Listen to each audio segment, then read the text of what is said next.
Orang-orang yang mereka betul-betul diuji oleh Allah dalam kehidupan di dunia, kelak mereka itu akan diiri hati oleh orang-orang yang gampang hidupnya.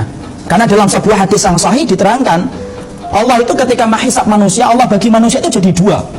Yang pertama ahlul afiyah, yang kedua ahlul musibah. Yang pertama ahlul afiyah, ini ahlul afiyah. Yang kedua ahlul musibah. Siapa itu ahlul afiyah? Ahlul afiyah itu orang yang gampang hidupnya, mudah hidupnya, jarang sakit, jarang diuji, apapun yang dia pilih langsung dia dapatkan. Itu ahlul afiyah. Ada yang kedua yang disebut dengan ahlul musibah. Ahlul musibah itu susah, sulit, semuanya itu tidak gampang untuk dia dapatkan. Cari istri aja susah. Maka kemudian disebut dengan ahlul musibah.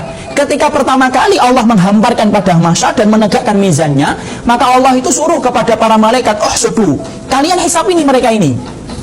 Lalu kemudian Allah perintahkan kepada para malaikat yang kamu hisab pertama kali ahlul musibah. Ini ahlul musibah yang dihisab oleh Allah pertama kali. Lalu kemudian ahlul musibah dihisab oleh para malaikat, ditimbang oleh para malaikat amalnya dan dosanya. Lalu kemudian para malaikat melaporkan kepada Rabbnya, ya Rabbana, wahai Rabb kami, sesungguhnya ahlul musibah telah kami timbang. Masya Allah, dosa-dosa mereka itu tinggal dikit banget ya Allah. Dan sangat ringan dosa-dosa mereka, disebabkan karena banyaknya ujian yang Engkau berikan kepada mereka di dunia. Berguguran itu segala dosa-dosa yang telah dilakukan oleh mereka dengan ujian yang mereka hadapi dengan sukacita dan ridho. Maka kemudian Allah berfirman, utuhum salasan, kalau begitu kasih mereka 3 perkara atas apa yang aku sulitkan dalam hidup mereka ketika mereka sabar. Apa 3 perkara itu? Pertama, afiyah. Kasih mereka itu afiyah, kekuatan. Kenapa orang yang mendapatkan musibah dikasih oleh Allah kekuatan? Untuk menggantikan kepayahan, untuk menggantikan keletihan, dan untuk menggantikan air mata yang tumpah ketika mereka mendapatkan ujian di dunia. Afiyah, disehatkan, dikuatkan, dikeringkan air matanya oleh Allah ketika di akhirat.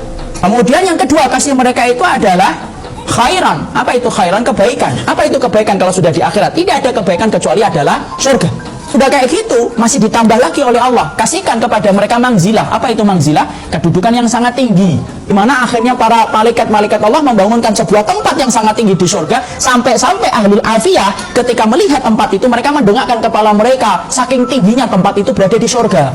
Lalu kemudian mereka berkata, ya Rabbana. Ahlul afiyah ini ketika belum dihisab oleh Allah kemudian berkata, ya Allah, kalau kami ngerti di balik setiap ujian yang kamu berikan kepada hamba-hambamu di dunia yang singkat itu, cuma setengah duha saja, ternyata bisa menjadikan mereka mendapatkan khairan, afiyah, dan mangzilah. Ya Allah, boleh nggak kami meminta sesuatu? Maka kami meminta, ya Allah, tolong ya Allah, bagaimana kemudian kami dihidupkan kembali, dipotong-potong daging-daging kami yang kecil-kecil, walaupun kami hidup kesakitan, lebih kami ridhoi ya Allah, supaya kemudian kita mendapatkan khairan, surga, afiyah, kekuatan, dan mendapatkan mangzilah, kedudukan yang tinggi.